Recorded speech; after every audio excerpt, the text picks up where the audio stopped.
Gracias por estar. Para mí es un honor en este momento presentar al señor Aldo El Jatib, un maestro de lo que podemos decir ha sido iluminado para hacernos ver que la verdad está en actuar y que la mentira está en el hacer del mundo, un hacer que nos expele de un mundo profundo. Tantas obras que he visto, he pagado en silencio la entrada y he podido observar tu movimiento detrás de escena, sobre todo al principio, cuidando cada detalle, cuidando la energía y la creación, acomodando a la gente con amor, simplemente como un acomodador, nada más. Y me he sentado a ver tu obra, llorando de éxtasis por la existencia, viendo cómo lo cotidiano y lo sublime entraban en comunión con lo divino. Te agradezco mucho que estés y la verdad que espero poder contribuir a que tu obra sea conocida y a que podamos entrar en el gran misterio del rayo misterioso. Bueno, bueno, sinceramente, muchísimas gracias por la presentación. Bueno, yo creo que soy un aprendiz, digamos, para llegar a ser máster o mago, magíster, es casi toda una vida, ¿no? Pero bueno, muchísimas gracias por, por la presentación y no, gracias a vos por el interés eh, que tenés por nuestro trabajo, ¿no? Esto es. Ciertamente el trabajo de un núcleo de personas que puede ir más allá del yo es ciertamente un trabajo que toda la humanidad puede escuchar, como tus obras tienen un lenguaje tan universal, ¿no? A mí me poblan tantas preguntas que me han hecho llegar a este punto, y una de ellas es, ¿cómo habrán sido los padres? ¿Cuáles habrán sido las enseñanzas de Aldo para poder arribar al manifiesto que nos unió como carta que enviaste por el viento, sin ponerle un destinatario específico, pero dejando tu remitente, y que yo haya abrazado tantas noches y tantos días del alma? ¿Cómo fue tu historia familiar para llegar a ser hoy un referente del teatro? Bueno, bueno, mi historia familiar, como me imagino la de muchos, generalmente la de muchos que se introducen en el arte, suele ser a veces diferentemente conflictiva, ¿no? Que obliga a una especie de búsqueda, ¿no? De esto, no sé si de expiar culpas o es un poco como el mecanismo del chamán, ¿no? Que se le provoca una crisis y que esa crisis luego la trata de trabajar, para decirlo de alguna manera, de entrenarla para poder proyectarla, digamos que, y que eso le sirva, digamos, como una especie de reacción hacia los otros, ¿no? Es decir, una especie como de curación hacia los demás. Esto es un poco una situación crítica, en mi caso, digamos, mi familia, cuando yo era muy pequeño, mi abuelo se muere y queda en la bancarrota después de haber vivido, para decirlo de alguna manera, este, con una familia diferenciada de lo que eran las demás, desde el punto de vista económico, digo, ¿no? Y después la separación de mis padres. Eso me obligó y, digamos, una situación familiar, digamos, con padrastros y todo esto, que me hizo tomar una decisión en mi vida e irme a Buenos Aires para sellar una idea que yo tenía, ya venía, digamos, con el tema del teatro hacía mucho, pero como para un escape con la excusa, digamos, de ir a formarme a un lugar, al lugar más importante de la Argentina en ese momento, que era el Conservatorio de Teatro de Buenos Aires. Entonces, sí, tuve situaciones muy conflictivas que me obligaron a llegar a esta situación de búsqueda, ¿no? Y que luego, con todo un aprendizaje, digamos, me fui dando cuenta, digamos, que había muchas cosas por aprender y cada vez se me iba abriendo una puerta nueva, primero con el teatro, luego con Antonina Artaud, con Jesse Grotowski. Entonces me obliga a ir a la antropología a la psicología, es decir, la antropología me obliga a leer un poco sobre el chamanismo y, bueno, desde los orígenes mismos del teatro, ¿no? Es decir, te obliga a ir, por qué unos tipos, en los misterios de Eleusis, por qué unos tipos se disfrazan, entre comillas, se ponen las pieles de un animal, en este caso un macho cabrío, se ponen las pezuñas, cuernos, hacen escapar un macho cabrío, lo persiguen, lo cazan, lo matan, se lo comen, digamos, crudo, piel, huesos, carne, sangre. Esto es lo que dice lo académico, ¿no? Son una supuesta, un posible origen del teatro de la tragedia, del teatro occidental, no de la tragedia griega, ¿no? Esto es lo que dice Silvio D'Amico en el primer libro de la historia del teatro universal. Entonces me pregunté por qué estos tipos hacen eso, ¿no? Quedó todo como un velo, o sea, no sé, a ver, el libro luego no profundiza en eso y queda como eso es un registro, ¿cierto? Un registro antropológico, un registro que ha quedado, que ha quedado incluso en muchos escritos, hasta en la Ilíada, por ejemplo, Homero habla de los misterios, ¿no? En donde dice, mira, acá tengo, te lo leo, dice, Homero en la Ilíada, en el himno a Demeter, porque al final tiene varios himnos, a Apolo, a Dioniso, en el himno a Demeter, dice Homero, feliz aquel entre los hombres que ha visto estas cosas, quien en cambio no se acercó a los sagrados ritos, quien no participó en ellos, no gozará de igual suerte y se desvanecerá en la oscura tiniebla. ¿Mm? Bueno, ahí Homero está diciendo que el que nunca fue un iniciado, porque eran iniciados los que participaban de estos ritos, no podía salvarse, es decir, no podía arribar o sea, la palabra Eleusis viene de Elysion, que significa lugar de la felicidad, lugar donde vos encontrás la gracia. Bueno, no sé, me escapé de mi casa para irme a Buenos Aires y me escapé de un poco bueno, de seguir hablando de mi infancia, pero bueno, eso fue un poco así, hubo una crisis, claro, No, yo creo familiar. que está muy claro que la crisis familiar pone a lo dionisíaco y a lo apolíneo en juego. Yo creo que evidentemente empieza a aparecer esta manifestación del misterio que te empieza a iniciar naturalmente en algo que vos empezás a recordar y a seguir sus pasos. Son rastros que van dejando, son sincronías que se producen para que el conocimiento se revele a las personas que solamente pueden tener la facultad de leer aquello que necesita ser leído en algo que está tan encriptado, está tan asegurado de que no sea violado por ninguna persona, que sea una persona que luego lo ignore, es decir, que ya sea ignorante previamente, porque se sepa que lo que busca no es lo que quiere encontrar.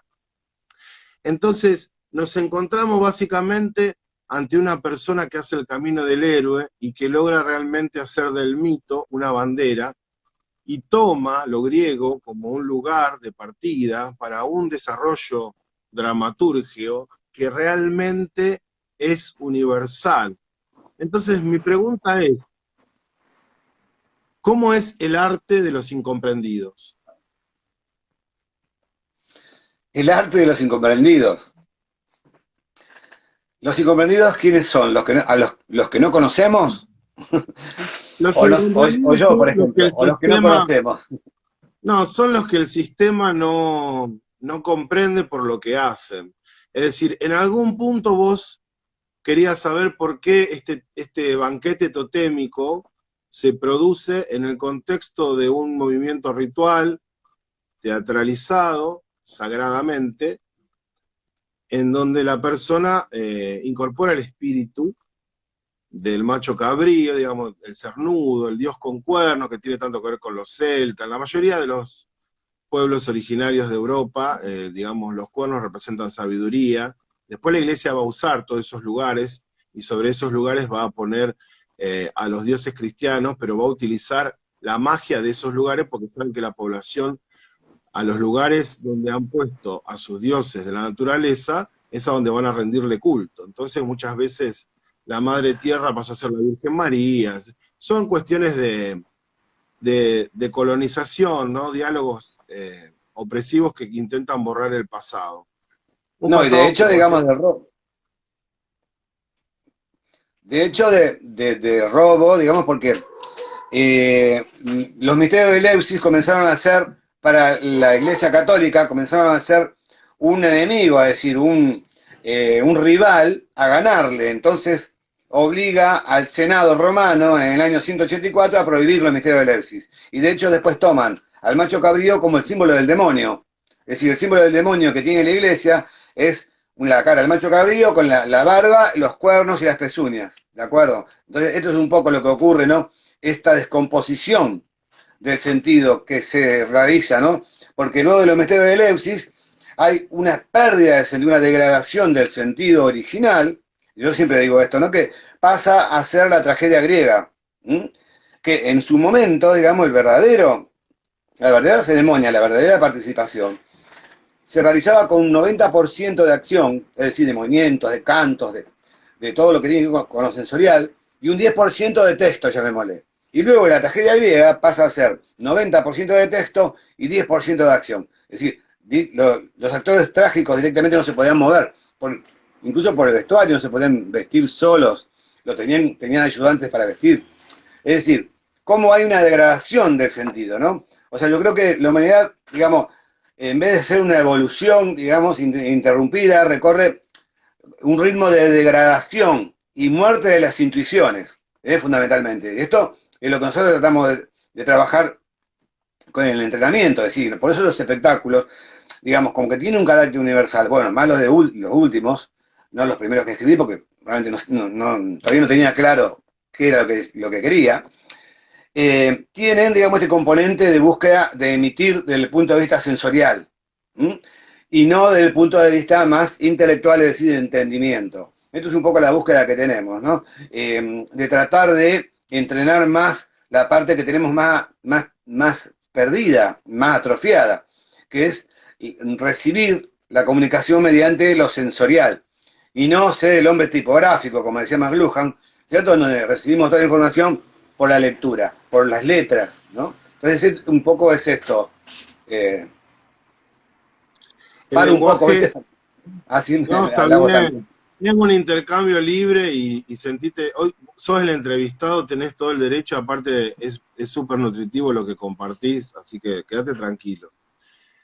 Te veo que, nada, compartimos muchas cuestiones, de hecho que vos sin pedir demasiado currículum mío hayas accedido a esta entrevista también para mí es un honor, realmente por eso yo me siento honrado, no solamente porque me encuentro con quien emitió un mensaje que me trajo el viento, y las palabras que de hecho nos han unido, las palabras en un libro que escribiste en una época que realmente era muy incomprendido.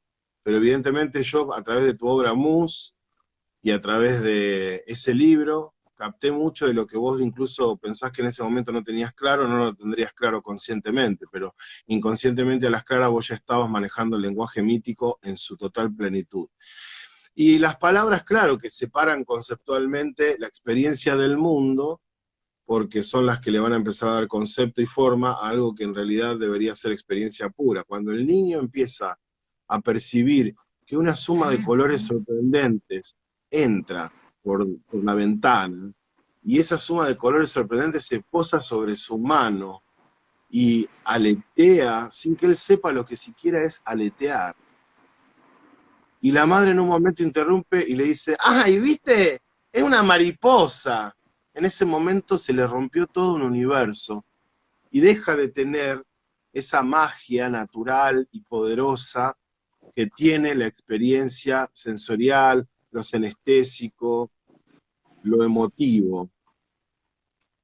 Entonces, atravesando este lago de orillas difusas, de hacer un arte para los incomprendidos y empezar a ganar comprensión a lo largo del tiempo, en la medida en la que vamos recuperando quizás más cordura emocional y espiritual. Lo que más me sorprendió a lo largo de todas tus obras, que creo que la vi en su mayoría, fue sorprenderme en Dionisios Out cuando vi a tu hijo en escena. Porque en ese momento yo dije, esta persona hizo la conversión de haber sanado y resuelto todo lo que le pasó en la vida y tiene la capacidad de la pureza de no haber tenido que obligar al hijo a nada, y el hijo está haciendo una expresión pura del legado del padre, como realmente es el verdadero banquete totémico, que es comer de lo más sagrado. Porque uno viene del semen del padre y del óvulo de la madre, entonces hay una energía solar y una energía lunar terrenal que se unen. Y en Dionisio South pude ver el manejo de su corporeidad, bueno, toda la esencia que significaba que a lo mejor la obra estaba mucho más centrada en él, que como en Mus o en otras obras, estaban más dispersas entre distintos personajes. Entonces mi pregunta es, ¿cómo fue para vos como padre y cómo habrá sido para él, desde tu punto de vista, el proceso de haber logrado semejante empresa, ¿no? De haber eh, logrado esa obra? Al haber logrado Dionisio South, decís vos, haber hecho Dionisio South, o Con tu haber puesto hijo, a mi hijo, haber estado mi hijo dentro de del las espectáculo. dos, las dos. Las dos. Bueno, si vos me preguntás cómo escribí Dionisio South, las obras tienen un proceso que va por dos carriles. Bueno, lo de mi hijo, él desde que nació, digamos, estuvo en contacto con el teatro y con todos los proyectos y con todas las salas de teatro, con todos los integrantes que han pasado por el Rayo, con el público. O sea, directamente él, la mayor parte de su vida, vivió dentro del teatro, junto con nosotros. Entonces, era como, digamos, una vía, digamos, que fluidamente iba a estar allí, ¿no? Y bueno, justo, digamos, por la edad que tenía en ese momento, digamos, y por el proceso teatral, actoral que tenía, digamos, daba justo, porque también es el niño del abismo, Dioniso. Uno de sus nombres es el niño del abismo, otro, bueno, es Iachos, bueno, que en fenicio significa el niño de pecho. Iachos, en fenicio significa el niño de pecho. Baco, bueno, a ver, bueno, fue una especie que tenía que ver con esto, ¿no? Con la búsqueda de volver atrás al origen del teatro para saber qué era esto, qué era el teatro. Entonces, los misterios de Eleusis luego pasan a ser las fiestas dionisíacas, porque los misterios de Eleusis primero era en honor a Demeter y a Perséfone, su hija, y tomaban, digamos, una de los elementos psicógenos que utilizaban para poder entrar en éxtasis, porque ese era el objetivo último, digamos, el ingreso al éxtasis, porque de eso se trataba, digamos. Los griegos le decían éxtasis, que significa directamente, literalmente, el alma vuela fuera del cuerpo. ¿Mm?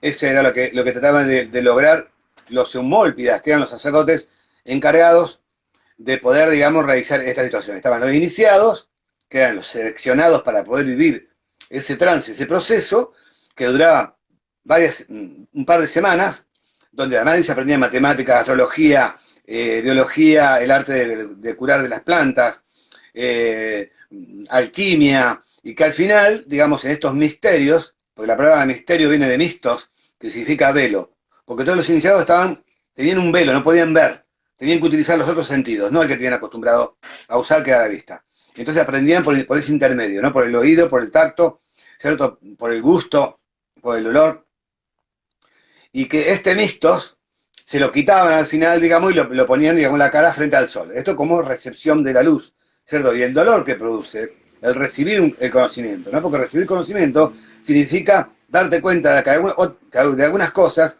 que no son más. Cuando uno aprende algo, dice, ¿qué estaba haciendo antes? ¿Cierto? Esto de, es decir, saber traicionarse. El conocimiento es una especie de constante alta traición. Es decir, la verdadera traición, que yo digo, alta traicionar lo que uno era para acceder a otro ser, a ser otro, de alguna manera ser otro, ¿no? No sé, por dónde más, bueno, perdón. Un segundo, a ver, tomo el hilo.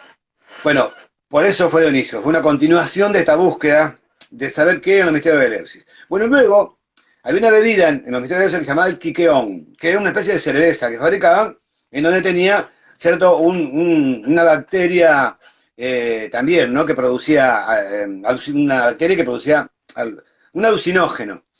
Entonces, y luego pasa a ser el vino, que también, el vino, digamos, o sea, sabemos que el vino no era ese vino, pasa a ser el vino, ¿por qué? Porque aparece la viña, se ve que hay un cambio climático y se empieza a cultivar uva. Y ahí aparece Dionisos, como dios del vino primero y luego dios del teatro, porque, digamos, ahí es esto donde cuando, en honor a Dioniso, después de comerse al animal, ese día que se traerían los tabúes, pues claro, se traerían los dos tabúes principales, que eran matar al tótem, es decir, por eso la comida totémica, y tener relaciones sexuales con personas del mismo lugar, digamos, de la misma comunidad, ¿no? Cosa que durante todo el tiempo normal, eso eran tabúes, ¿eh? Son los dos tabúes fundamentales, eran esto, no tener relaciones sexuales con personas de la misma familia, entre comillas, digamos, no existía la palabra familia todavía, y no matar al tótem, es decir, o sea, al padre. Bueno, hay mucha tela para cortar con esto. Bueno, la Sí, vaca en la sí, India sí. es uno de los residuos que quedan, ¿no? El carnaval es otro, ¿por qué? Porque después de la muerte se lo llora al dios y se hace un duelo, una procesión, un duelo. Luego de ese duelo hay una fiesta, en esa fiesta donde se transgrede el último tabú. Bien, en ese duelo, supuestamente hay un coro que, digamos, entonaba cánticos, letanías, ciertas frases repetidas, a modo de mantras. Luego, en un momento, y estoy tratando de describir el origen de la tragedia, ese coro se divide en dos semicoros. De esos semicoros sale uno que representa a este semicoro, sale otro, y ahí aparece lo que luego se va a llamar corifeo. Se empiezan a contestar, y ahí se cree, luego empezaron a traer dioses, empezaron a escribir, y ahí se cree donde aparece la tragedia griega, que luego va a tener, digamos, una importancia impresionante en toda la cultura griega, ¿no? Hasta se hacen concursos, aparece Esquilo, Sófocles, Eurípides, ¿no? Que justamente se lo, hay una historia de dos soldados que se escaparon, que venía Jerjes con el ejército persa, que fue la batalla de Salamina, ¿no? Que fue que lo echaron a los persas. Pero había dos soldados, uno ateniense y otro lacedemonio, porque lacedemonio era un lugar como Arcadia, Esparta, eran todas regiones, pero en ese momento se unieron, para pasarse al ejército persa, porque sabían que ya lo habían ganado una vez, y como eran de mayor número, y entonces estos dos soldados iban escapando para cruzar un bosque para ir a unirse al ejército persa, y dice que vieron como una especie de luz que cayó del cielo, pero resulta que no, eran 30.000 antorchas que iban por el bosque, y esta es una de las pruebas, digamos, que iban hacia Eleusis. Se estaba empezando, digamos, un misterio de Eleusis. 30.000 antorchas, entonces creyeron que era algo que había caído del cielo, una luz gigante. Entonces hay muchísimas pruebas, digamos, que relatan cómo era esta situación sagrada, por decirlo de alguna manera, ¿no? Y que tenía que ver con esto, ¿no? Con religar, religious, la palabra religious, un religar, ¿cierto? De lo que había pasado en Nilotempore y traerlo presente, que es lo que hace el chamán. Un poco vos, que vos estás en el tema, que por supuesto que debes saber bastante más que yo sobre el chamanismo, pero a mí me empecé a interesar por este tema, ¿no? Porque me di cuenta de que eran, digamos, rituales chamánicos, es decir, para chamanes, yamaná, se supone que del sánscrito, yamaná. Pero siempre estamos hablando de lo mismo, que luego va a ser el hechicero, es decir, el hombre médico, ¿no? Yo siempre digo que la palabra teatro viene de teos, Dios, y adros, ¿cierto? Y adros significa médico, el médico de Dios. Eso significa la palabra teatro, el médico de Dios. Y en eso, claro, lo que pasa es que, como decía antes, luego aparece esto de la tragedia griega, se empiezan a contestar, y claro, y pasa a ser, digamos, de algo sagrado a algo profano. Por eso hablo de esto de la degradación de las intuiciones fundamentales, la pérdida de sentido, ¿no? Esto de lo que era antes un misterio, un tremendo de fascinance, ¿cierto? Pasa a ser, digamos, teatro, como lo conocemos ahora. Bueno, entonces, esta pérdida de significación original, yo creo que es lo que hay que recuperar, digamos. se hace por el camino del teatro mediante un entrenamiento, porque ese entrenamiento no es el teatro, es el camino el que hace, no el llegar. El objetivo no hace nada, es el camino, lo que uno transita es lo que realmente lo va a hacer a uno libre. Qué interesante cómo realmente me siento muy identificado con la forma de síntesis que tenés, porque obviamente tenés un gran recorrido y se comprende claramente todo lo que hablas. Yo le pido a la gente que si por ahí hay una parte que no entiende, que bueno, que busque, que investigue, que lea, que vaya al Rayo Misterioso, que pregunte, porque realmente la formación en un arte mágico, como es el arte que pone en escena el mito del eterno retorno, justamente, el mito de volver a religar, ¿no? Como el yoga, volver a unir. Mircea Eliade. Este, exactamente, Mircea Eliade. Y hablamos entonces en torno a eso, a la escena. Y en la escena pensamos un tiempo y un espacio sagrado. Cuando vos escribís la obra, cuando vos la pensás, cuando llegan a vos imágenes, ¿cómo, cómo llega a vos el tiempo y el espacio sagrado de la obra? Bueno, antes que estaba por empezar a decir algo que me fui por otra rama. Pero bueno, nosotros tenemos dos carriles. Uno es el entrenamiento y el otro Ujú. es lo que sería normalmente dicho la dirección teatral, digamos. O bueno, en este caso la visión aglutinante, la visión exterior de afuera que hace que vos puedas unir y realizar una semiosis, es decir, realizar algo que tenga armonía. Semiosis que son signos en armonía. Entonces son estos dos carriles por los cuales se empieza a conformar el espectáculo. Y bueno, y que, a ver, luego tratamos de que esto sea un espacio sagrado, por supuesto. Yo creo que como somos seres humanos, digamos, nunca vamos a poder ser totalmente sagrados, es decir, estar en un estado estático, ¿no? Lo que podemos pretender es acercarnos a eso, o sea, acercarnos a un estado angélico, pero nunca vamos a poder ser ángeles. Esto es lo que quiero decir. Digamos como que hay que aspirar a lo mayor, ¿no? Pero bueno, pero tener claro también de que el objetivo, digamos, al ser humano, nunca vamos a poder lograrlo completamente. ¿Cierto? Lo lograríamos si pasáramos a un estado sobrenatural.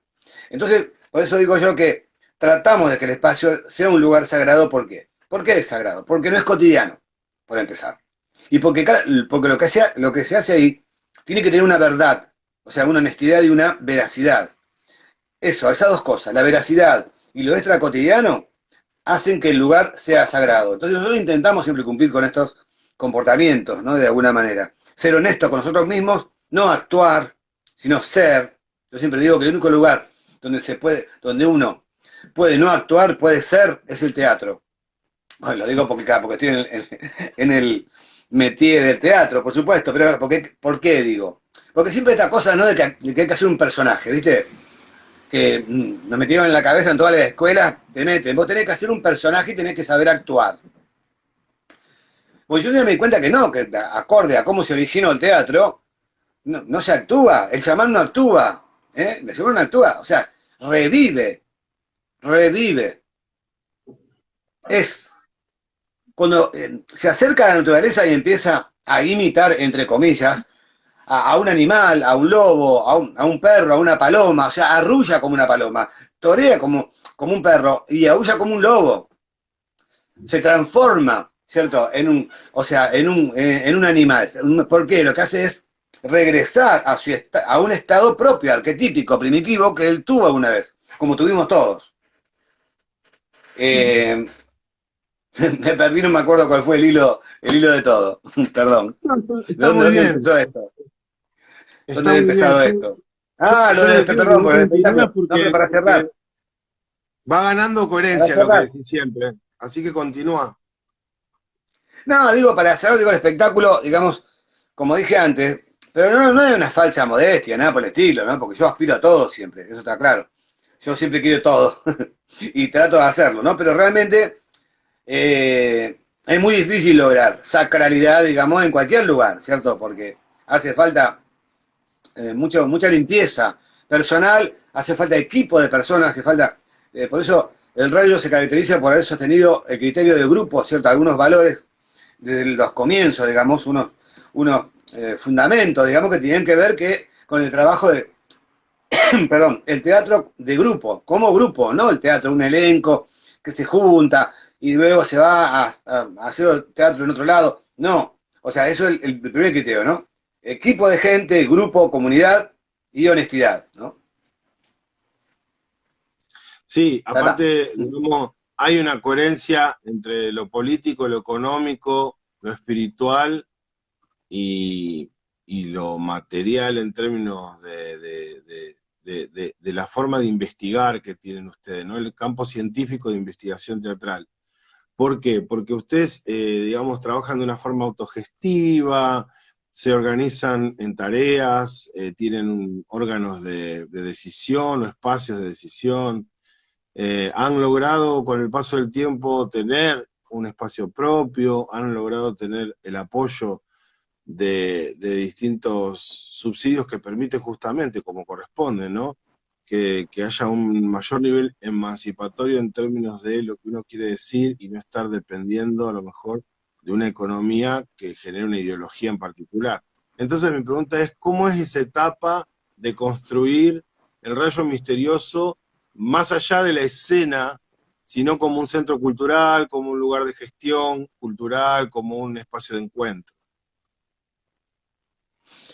Bueno, yo tuve mis maestros para poder, digamos, decidir y delinear, ¿cierto? Que era lo que quería como teatro, ¿no? Primero que, o sea, quería armar un laboratorio. Entonces, yo me volví acá a Rosario, porque yo sabía que en Buenos Aires no iba a poder lograr, digamos, un equipo de gente que permanezcan juntas por una determinada cantidad de tiempo. ¿Por qué? Porque existe la televisión, el cine, las publicidades, ¿cierto? Los autógrafos y todo lo que hay detrás, ¿no? Entonces, lo que es muy difícil, digamos, que son un espejito de colores que hacen que las personas, yo siempre lo digo, esto, vine acá a Rosario, como Rosario, no, bueno, ahora está más adelantado, estamos hablando de hace 25, 26 años atrás.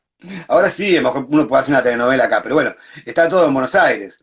Y bueno, ahora es mucho más difícil, mucho más fácil, digo. Pero en ese momento, dicho y hecho, pasó esto, ¿no? O sea, Rosario fue un lugar del interior, para decirlo de alguna manera, fue un lugar, digamos, un espacio donde yo pude lograr el inicio de todo esto, ¿no? ¿Qué era? O sea, además de hacer el teatro con un profundo espíritu de laboratorio, es decir, búsqueda, experimentación constante, crear, digamos, autonomía económica, para eso, digamos, editar una revista, que todavía la seguimos editando, tener un espacio propio para tener libertad, es decir, un espacio, no un lugar donde decir, a ver, ¿en qué horario puedo ir a ensayar? No, no, no, tenemos el lugar y nosotros tenemos el tiempo, los horarios, las horas que querramos, ¿cierto? Para todo eso hace falta un equipo. Luego un encuentro de teatro, primero le llamé encuentro planetario, de grupos.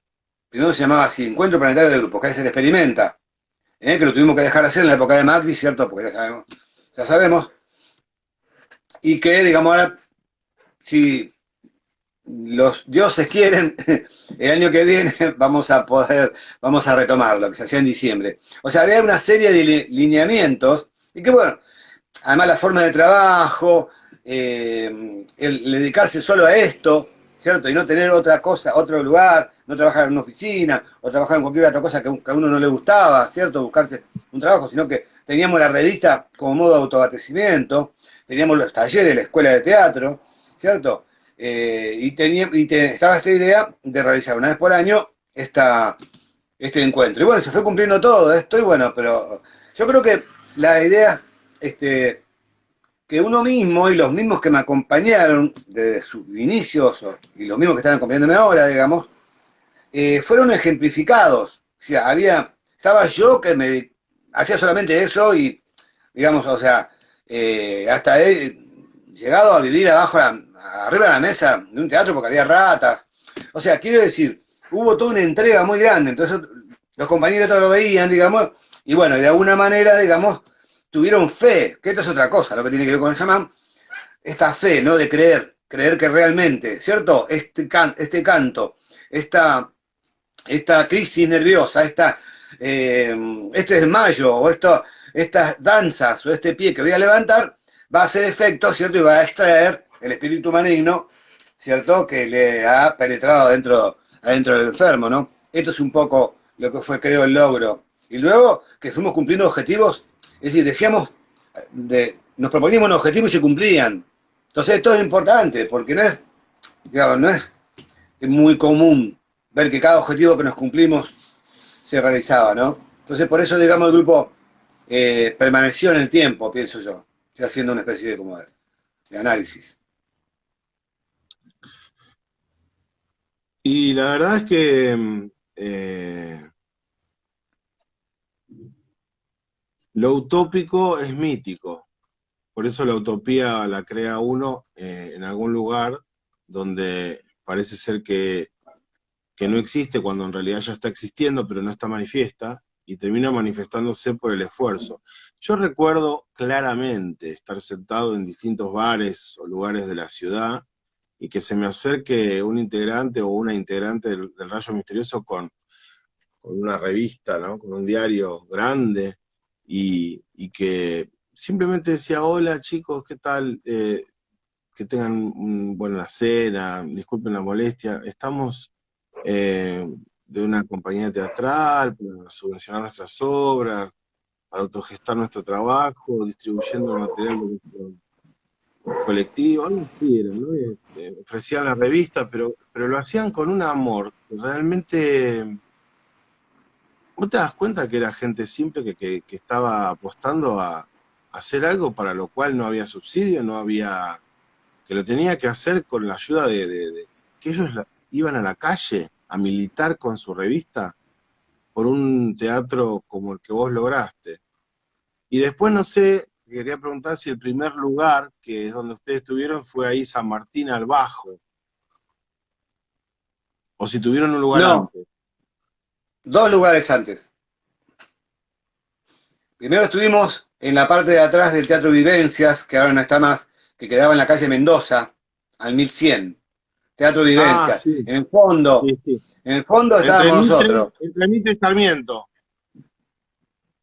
¿Eh? Sí, sí, entre Mitre y Entre Mitre y Sarmiento, sí. Sarmiento. Sí, ahora no está mal, cerró hace 2 o 3 años. Luego de ahí pasamos a Buenos Aires 990, fue nuestro primer teatro, donde estaban las ratas. Buenos Aires y San Luis. Ahí construimos, era una vieja carpintería, digamos, un galpón. Tenía una pequeña habitación adelante, le hicimos 2 baños para el público, bla, bla, bla.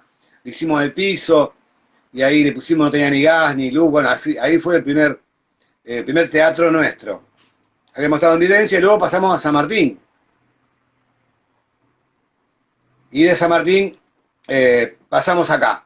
Este lugar ya es nuestro, gracias al esfuerzo fundamentalmente nuestro y con la ayuda del Instituto Nacional de Teatro, ¿no? Que es lo que te decía con las revistas, sí, eran momentos muy sacrificados esos, realmente, muy sacrificados, ¿cierto? Pero por suerte ahora no tenemos que hacer más eso, porque tenemos a un instituto, digamos, que reconoce, digamos, y evalúa un poco mejor, digamos, qué grupos pueden acceder a las ayudas, digamos, y bueno, nosotros nos ha tocado, digamos, ser uno de los más ayudados, por toda la trayectoria que tenemos en este momento. Entonces, por suerte, no tenemos que estar más en la calle. Bueno, evidentemente hemos logrado un punto de anclaje, un punto de encuentro, el punto en donde en el infinito dos líneas se cruzan y generan esta magia del encuentro, de la palabra sagrada, de la historia, ¿no? De la trayectoria y sobre todo de la entrega de la fe, como decís vos, de lo comunitario, de lo verdadero. Y para ir concluyendo, me gustaría preguntarte, ¿qué te trajo acá? ¿Qué fue lo que viste en el video que yo hice? ¿Qué fue lo que se compartió entre ustedes como para que en realidad yo tenga la suerte de poder entrevistarte hoy, digamos? ¿Cuál es el nexo que vos encontrás o qué percibieron de un video que muchas veces puede estar cargado de frivolidad o de apariencia y que evidentemente a lo mejor algo se captó de lo que yo intenté expresar? Bueno, digamos, tu interés, realmente tu interés por el trabajo nuestro, digamos que realmente, es decir, por ahí, digamos, en estos tiempos es muy raro, hay gente, no voy a decir que no, pero es muy raro, ¿cierto? Que la gente se interese por un tipo de trabajo de esta naturaleza, ¿cierto? Que es bastante, como vos decías, está en un código muy, muy estrecho, ¿no? Y muy, muy hermético, ¿no? Y después, digamos, los chicos me mostraron, digamos, tu lectura del primer manifiesto que había yo escrito en el año 86. Y la forma como lo leíste de una manera, digamos, realmente acentuando algunas frases, viendo tus ojos sorprendidos y asintiendo, digamos, que se estaba diciendo algo ahí, algo coherente, ¿no? Y algo que tenía mucho que ver, lo que a mí me pareció, con lo que vos estabas haciendo. Entonces, como- por eso accedí, ¿cierto? Porque vi que había una conexión entre dos tipos de ver, dos personas que ven el mundo, digamos, de una manera bastante eh, parecida, no igual, similar. Bueno, a mí me encantaría seguir por muchas horas porque realmente lo tomo como simplemente un punto de partida, por eso le llamo punto de anclaje. Eh, pero lo cierto es que Instagram tiene como un tiempo para los vivos y para que no nos corra Instagram, digamos, sigo un tiempo natural y sagrado y un tiempo posible para poder continuarlo en otro tiempo. Por eso lo que quiero es dejarte las últimas palabras para que simplemente vos dejes el mensaje que querés dejar, digas lo que querés decir, pienses que esto lo puede ver gente a lo largo de los años, ¿no? Que lo estamos dejando en una biblioteca universal como es Internet, y que nunca sabemos, como en el caso de tu primer manifiesto, qué efectos puede Mm, tener en la historia de la humanidad. Y en ese sentido, con ese nivel de proyección y sobre todo de optimismo que has puesto en todo lo que has hecho, ¿no? De que es sobreponerse a la tragedia propia. Que dejes tu mensaje. bueno, sinceramente, bueno, que esta pandemia, no nos, como decía Antonín Artaud, no somos libres y el cielo se nos puede caer encima. Y el teatro ha sido creado solo por esto. Es una frase de Antonín Artaud. Siempre fue un visionario, yo creo que él es un visionario, y que bueno, el cielo se nos cayó encima, digamos, se nos cayó medio cielo encima por lo menos, digamos, porque... Y yo creo que somos directos responsables de eso, por Dios. Lo que se hace con la naturaleza, desde la quema de las islas, acá enfrente, que estos bárbaros hacen para obtener un poco más de dinero para sus arcas o para comprarse una casa nueva. Están destruyendo a todos por animalitos. El otro día había un aguilucho ahí, arriba de un cable, acá enfrente del teatro, que eso no existe, no puede haber no están acá esos. Bueno, desde digamos, África, no sé, este capitalismo feroz, o sea, hay que seguir luchando porque la política tiene que ver con esto, y tiene que ver con las decisiones que uno toma cuando vota, y qué es lo que le dice al otro, ¿cierto? Si al otro le dice, mirá, lo que tenés que hacer es pensar en vos mismo, tratar ¿por qué no ganás más dinero? Mirá acá, te podés ganar mejor, aquello. O sea, de acuerdo al lenguaje que uno tenga, si no cambiamos ese lenguaje de egoísmo y de estar siempre pensando en lo material, ¿cierto? O sea, va a pasar otra pandemia y peor. O sea, el contagio va a ser como el ébola, digamos. Entonces yo creo que hay que hacer que las personas que más o menos son conscientes que el problema es nuestro comportamiento, digamos, tratar de ver de qué manera uno cambia para poder cambiar, aunque sea un poquito del otro, ¿no? Cuando uno cambia siempre es para bien. Voy a creer eso, no es que uno cambia para mal. Si cambia para mal es porque no cambió, digamos, se fue para atrás. Entonces, bueno, este es el mensaje que yo dejaría, digamos, tratar de esto que nos está pasando, digamos, que es angustiante, realmente. Nosotros más todavía porque somos los últimos que vamos a poder comenzar, ¿no? A hacer lo que hacíamos. Que tengan paciencia y que muchos lo dicen, ya sé, pero hubo momentos de situación de guerra, directamente, digamos, que tienen que quedarse encerrada la gente. La verdad que no salgan, no vayan ahí a pelotudear a los bares, a los parques. Eso es lo que nos va a hacer a nosotros, digamos, ser libres para poder salir afuera dentro de 15 días o dentro de un mes. Así que ese es el mensaje que puedo dejar concreto. Muchas gracias a vos y a todos. Bueno, Mirando, dos cosas. Lo espiritual es político y realmente el arte y el teatro fundamentalmente es político y, y obviamente que hablamos más allá de un partido político, hablamos del sentido original de la palabra, ¿no? Y cierto es que hace yo un tiempo tengo muchas ideas, muchas imágenes y hice una puesta de escena también de una obra que a mí me gustaría hacer y espero que podamos encontrar la forma, que vos puedas ayudarme a mí a sacarla adelante. Vamos a ver con el paso del tiempo cómo se da todo esto, porque estamos en un ámbito en el cual primero tenemos que pensar en el presente y después en el mañana.